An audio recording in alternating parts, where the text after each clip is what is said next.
The Ancient and Shining Ones by DJ Conway. Chapter 4, Ritual and Magic.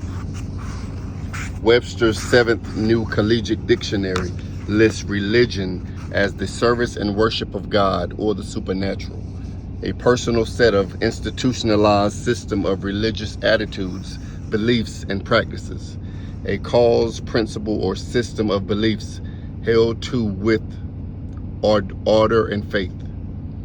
It also gives ritual as the established form for a ceremonial act or action, any formal and customarily repeated act or series of acts. However, no dictionary gives a really correct definition of magic. Magic is a deliberate process by which events occur that have no ready, visible explanation. The Christians call these happenings miracles and sanction their occurrence as long as the person or people involved use no means other than prayer to bring about the result. Orthodox religions seem to be caught up in a power play based on their interpretation of certain words. Every Christian gathering, regardless of the subdivision of denomination, is a ritual, although this is something that will stir up trouble if you point out this fact. A set formula of action and prayer is followed, with little or no deviation. One New Age group I know insists that they must begin every service with the same song. But the quickest way to be persecuted is to tell a Christian that he or she is using a form of ritual and magic, the same as pagan worshipers do. So how do pagans define magic? Ritual magic is merely the taking of energy from another plane of existence and weaving that energy by specific thoughts, words, and practices into a desired physical form or result in this plane of existence. The whole idea of magic is to contact various energy pools, gods and goddesses, that exist in a dimension other than our own. Magicians do this deliberately because these energies add a vast amount of power to the energy for manifestation that we hold within ourselves. And by doing this practice deliberately, pagan magicians have a higher success rate than Christians do. The prime purpose of any ritual is to create a change, and we cannot do that without the combination of these energies, those of the archetypes and our own. We need the assistance of those energy pools, which can be called gods, deities, or elementals. Everything used during ritual is a symbol of an energy that exists on another plane. Whether or not the magician properly connects with that specific energy and believes one can work magic depends upon how well one understands its representative symbol that is used on this plane of world. Study of and meditation on ritual symbols is an important part of training. In order to bring through the energy of the gods or energy pools, the magician must set up a circuit of communication along which that power can flow. This is done by ritual use of symbols, ritual itself, visualization, and meditation. To keep the incoming power from dissipating before being directed toward a particular goal, rituals are performed within a cast and consecrated imaginary circle. This provides a neutral energy that will not siphon off or dissipate the incoming energy. To further aid in this control and direction of power, the magician relies upon certain magical tools to help his subconscious mind do the task at hand. Whether ceremonial magic, pagan, or witch, most of the ritual tools are the same: dagger, sword, wand, cup or chalice, incense and burner, lamp or candles. Shamanism uses different implements, but for the same result. These three types of ritual systems will be discussed in depth in later chapters. Special dress, robes or costumes, is also worn explicitly for ritual as an influence on the mental participation of the magician. To correctly contact the appropriate energy pool, the magician uses as many symbols as possible that represent a specific deity, power, or archetypal energy. Only by contacting his subconscious mind and getting it to participate in the ritual can a magician expect to produce positive results. Since the subconscious mind speaks only in symbols, only symbols can attract its attention and solicit its aid. For example, the magician would choose a color, incense, plant, stones, statue, or picture, or other tools to help in subconscious communication for a specific ritual. At the end of each ritual, the God form or archetypal power is dismissed so it can manifest the desire called for during the ritual. This enables the magician to gain the manifestation for which the ritual was done, and also enables him to function again in the physical world. To continue holding the power after the ritual is completed would make it impossible for you to live a normal life. The magician sees the universe as an infinite organism with humankind made in its image. Thus, everything in the universe, including the universe itself, makes up God. Because of this interaction and interpretation of energies, the magician, by mystical means, can learn to extend his own being and influence the universe with his magical will. To do this, he must first reach his own center of being, the light within each person where humankind becomes God. This is the true meaning behind the phrase, the great work. Perfecting the great work may take a lifetime or many lifetimes to achieve. Ritual magic opens the doors to your creative mind and the subconscious. To effectively do magic, one must get the creative side of the mind, or right brain, to operate uninhibited by the analytical left brain. This is accomplished by a consistent routine of visualization and meditation. The dominant left brain generally maintains control. It is closely connected with the conscious mind and deals totally with what is called reality, or this world. It is the side of the brain that primarily deals with logic, mathematics, and other similar functions. Unfortunately, it is also the side of the brain that makes us feel guilty and criticizes us for the things we do or do not do. It might well be called the seat of the conscious. The creative right brain pertains entirely to what we call imagination, or other worlds. It is artistic, visualizing, creating new ideas and inventions from a spark of a thought. Without the balancing effect of the left brain, the right brain would allow us to do whatever struck our fancy at the moment, whether it was moral or not. However, it is also the powerful belief formed in the right brain that contacts the deity energy pools and creates manifestations. One of the first tasks a magician must do is reprogram the subconscious mind to eliminate old messages of failure, dissatisfaction, and lack of belief in anything that cannot be seen, felt, or dissected and placed under a microscope. We all are constantly bombarded with these negative types of messages by family, so-called friends, and of course enemies. We have been conditioned in this manner from birth.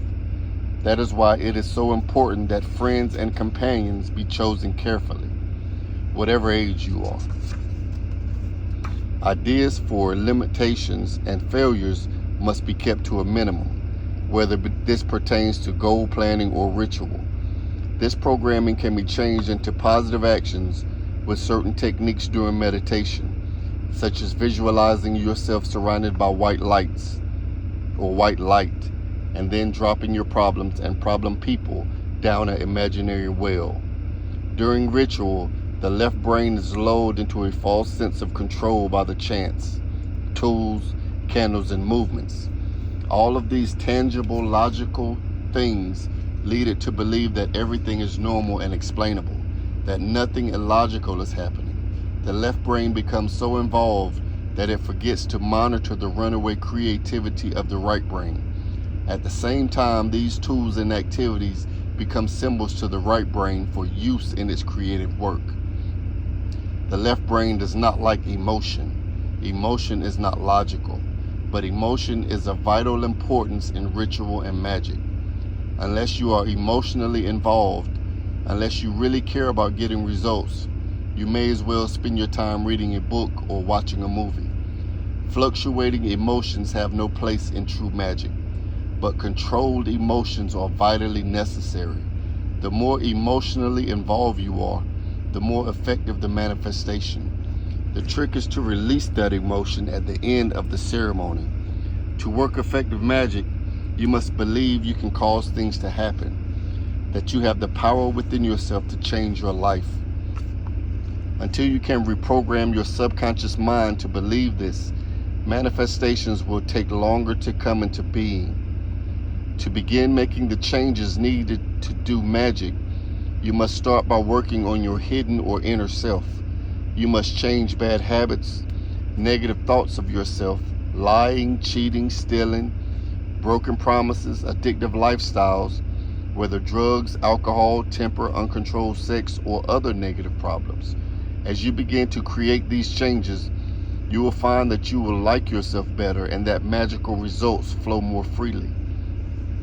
Some schools of magical thought will tell you that doing magic for yourself is selfish and wrong. Throw out this negative thought immediately. This is an idea held over from Judeo-Christian beliefs and has nothing to do with ritual magic. The truth is, if you cannot manifest for yourself, you have little chance of manifesting anything for others. There is, however, one great rule of morality in magic. Do what you will if you harm no other being. You can never really benefit by deliberately harming another creature through magic. The eventual backlash of karma is not worth the risk. However, one also must consider what happens if evil is left to flourish. Those in witchcraft believe that allowing an evil to exist unchecked is harmful to everyone. If action must be taken, carefully consider all angles of positive magic before proceeding. It is essential to think through your reasons for doing magic, but be sure to protect yourself, your possessions, your family, and friends. Human willpower is a powerful and real force. It is quite capable of being disciplined and concentrated to produce what seems to be supernormal results. The willpower is directed by imagination, that prerogative of the right brain. The universe does not consist of chance factors. It is an ordered system with correspondences in all things. Using correspondences and understanding that their patterns will enable you to use archetypal energies for your own purposes, whether good or bad. The gods and goddesses, archetypal energies, or spirits are morally indifferent or neutral. The power is there. It exists. How it is used becomes the responsibility of the magician. Positive magic brings beneficial results. Negative magic brings results. But the scales of karma must eventually be balanced and the price paid. Unfortunately, in the minds of many people, the word karma has come to mean punishment. This is not an accurate definition. Karma, which is closely tied to reincarnation, merely means that every action causes an equalizing reaction. Good begets reward, bad begets correction. The gods themselves are supernormal stimuli to be used by humankind as a catalyst for raising consciousness and improving the environment or immediate world surroundings. Ritual in its fullest sense, and by whatever manner it is performed, brings about changes in the interior and exterior environments of individuals and nations.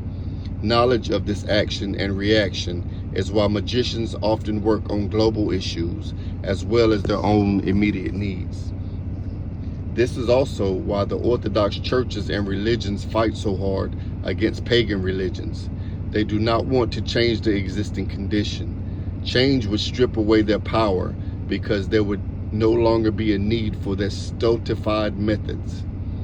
C.G. Jung says that ritual spiritual experiences in a group and those experiences alone are quite different, that personal experiences are of a higher level.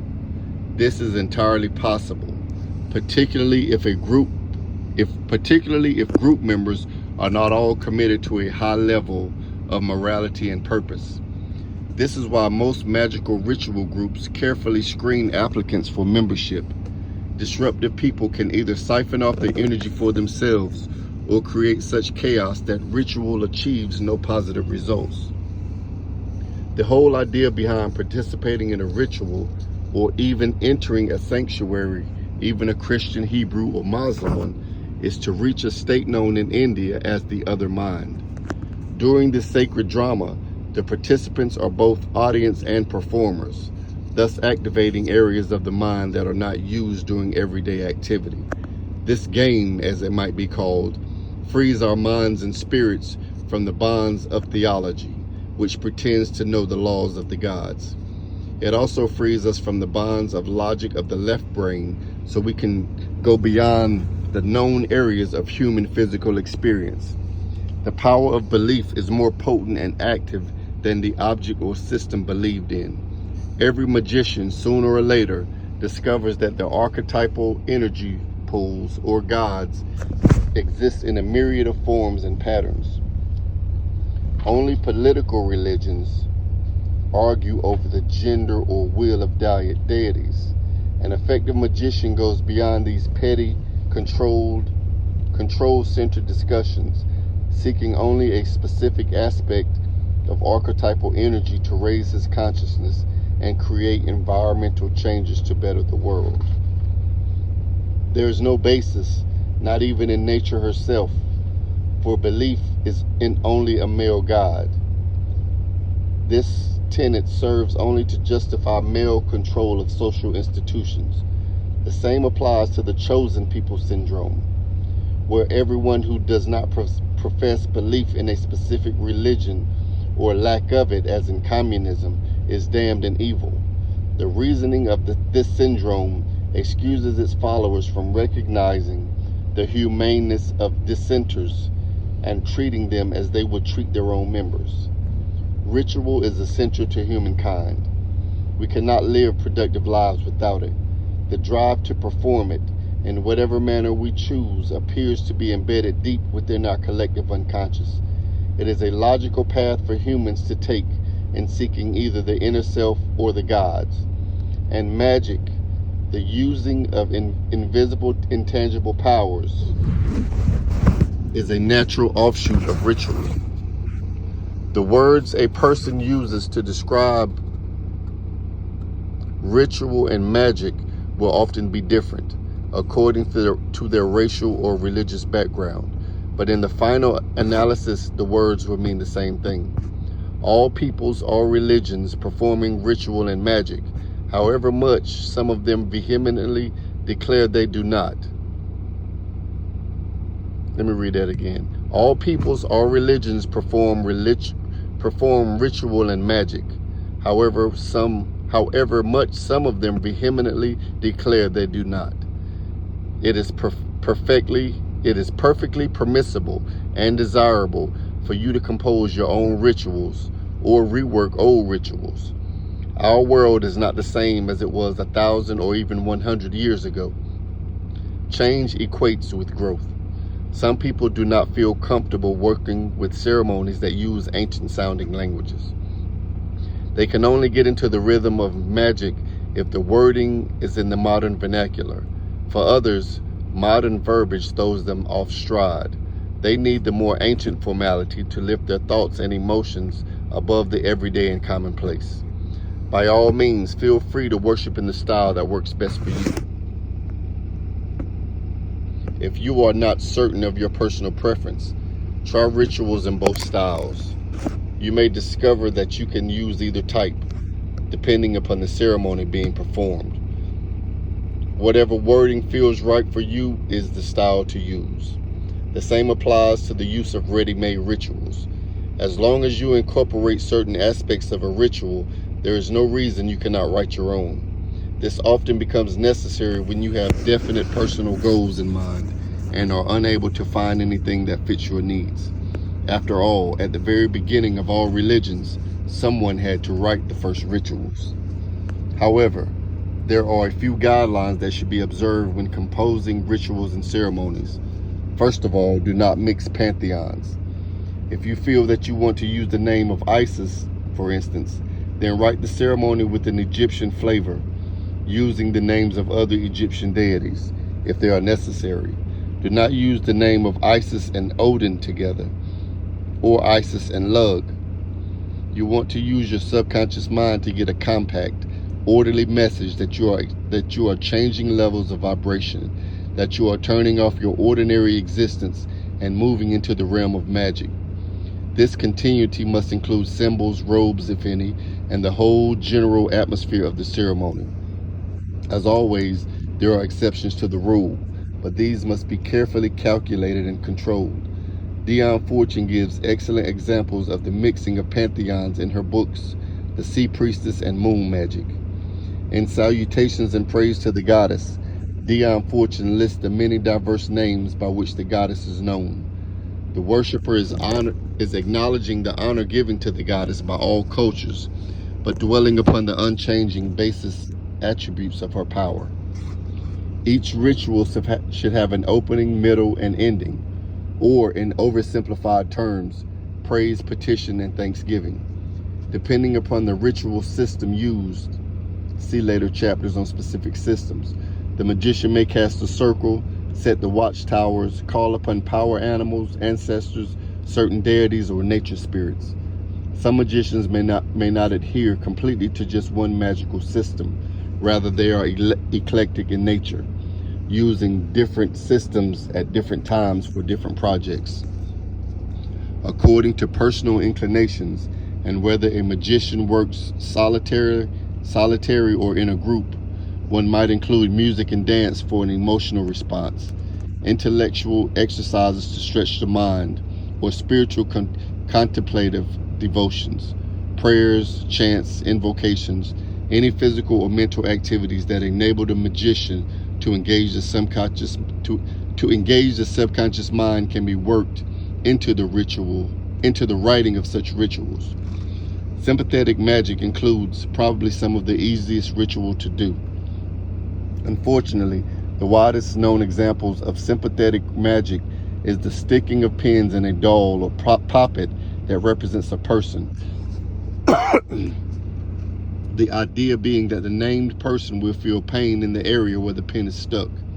However, sympathetic magic has much wider uses than this negative activity. Puppets can be used for healing by stuffing them with healing herbs. Green for growth and money. Candles are burned to bring prosperity and success. Salt, a sterilizing material, can be lightly sprinkled through a house to rid it of negative entities and vibrations. A very old example was the pagan activity of jumping high or copulating in newly plowed fields to encourage the crops to grow abundantly. It's a good idea to work out a number of various types of rituals, keeping them in a loose leaf notebook at the beginning of your endeavors. When you have worked with several and find that they produce satisfactory results on your physical, mental, emotional, or spiritual levels, copy these into a permanent book of shadows, or whatever you call your private ritual book. It is also a good idea to work up rites for special occasions, seasonal celebrations, new and full moons, healings, farewells for deceased persons, initiations, etc. There are many ready-made rituals and publications. If you copy these into your book, please make a footnote about the publication and author. Then, if you share those with other magicians, you can give credit where credit is due. The Ancient and Shining Ones was written to be a reference guide for magical practitioners to use in creating and performing rituals. The whole idea behind this book is to offer the magician a compact cross-reference whereby he can check to see which names in different pantheons symbolize the same aspect, or what each aspect represents in exact terms of petitioning for physical results. Wherever a particular name is used in a ritual and you want to use a different pantheon or culture name, turn in this book to the pantheon or cross-reference section you want to use and choose a suitable substitute.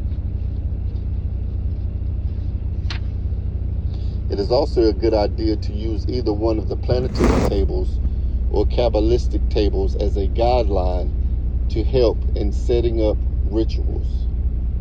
It is also advisable to check the phases of the moon. Charts of the planetary hours are found on pages 26 and 27. First, choose a table that matches the type of ritual you want to do. Use the colors, incense, plants, etc. listed there as part of the ritual makeup. As an example, if you plan to do a ritual for love, you might choose the planetary table for Venus. From the altar cloth, you could use a light green or pink. For the altar cloth, you could use a light green or pink. Musk or rose incense, along with roses or daffodils on the altar would help. Put a small statue or picture of a dove or cat where you can remind your subconscious mind in a visual sense. For jewelry, you could wear copper set with jade or amber. If you cannot afford cut stones, simply set pieces of rough stones of the appropriate kinds or colors as focal points. As a further added focus for energy, you would set the ritual for a Friday in the hour of Venus, and perhaps call upon the angel Haniel if you practice ceremonial magic. Before beginning any ritual, the magician should take time for physical cleansing, a bath, and cleansing the mental, emotional, and spiritual by meditation. This sets the stage for the subconscious mind to shift gears and prepare for magic. The powers of the moon phases are also ancient knowledge. It is traditional that ritual spell work for banishing, decrease, or removal of problems takes place from after the full moon until the new moon, with the day or night of the new moon being strongest. Spell work for increase, growth, and gain takes place from after the new moon until the full moon, with the day or night of the full moon being the most powerful. Most of the human body is made up of water or liquids. The type of energy from the phases of the moon conceivably will be reflected in our bodies. Therefore, it is logical that the moon should affect your body and emotions just as it affects the tides of the earth. It is more efficient to work magic in concert with the moon energy than against it. Whatever magical system you choose to follow, it will be wise to heed the full powers of the Magus, a very old teaching in magic. It is to know, to dare, to will, to be silent. To know means to gain the knowledge to do ritual magic. To dare, to practice it. To will the manifestation, and to be silent about what you are doing. The last part is especially important. Talking about magic diffuses the energy flow. Silence also keeps unsympathetic people from directing negative thoughts towards your efforts. People who talk about their magical operations seldom achieve real magic. There are essentially two types of ritual magic, evocation and invocation. Evocation is primarily used in ceremonial magic and is the commanding of certain forces and entities by names of power and sigils. These rituals are done in a mixture of Greek, Hebrew, and unknown languages. They are ordinarily based on a framework of Judaism or Christianity, with belief in the powers of angels. The compelled entity is forced into a magical triangle drawn outside the circle. Only the lower orders of spirits are evoked, and it can be extremely dangerous if you do not know exactly what you are doing. Invocation is used by witches and most pagans, and is the safest and easiest form of magic to perform. It invites higher spirits and the gods to enter the magical circle. This type of ritual does not use strange tongues and is never a command. It is much more harmless to invoke than evoke. It is also spiritually uplifting because the practitioner is dealing with more spiritual higher entities. This is not to say that ceremonial magicians are not spiritually minded. They use both invocation and evocation. Being responsible in the use of magic is very important. Spell working, especially that done in a moment of pain and anger that harms others, harms you in the long run. Karmic debt cannot be avoided. although sometimes it appears to be delayed, as we have all noticed when someone who terrorizes and brutalizes others seems to get away with such behavior. However, karmic scales demand balance. Sooner or later, the retribution comes. The important point for every magician is to learn. The important point for every magician to learn is to seek ways of positively using magic. Protect yourself, your loved ones, and your possessions.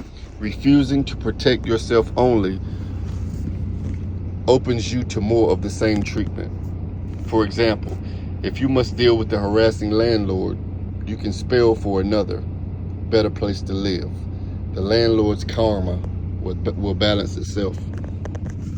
We ran into a sticky problem when we tore up hearth in our new home. Underneath the hearth was a detailed curse written by two men who had previously rented the house.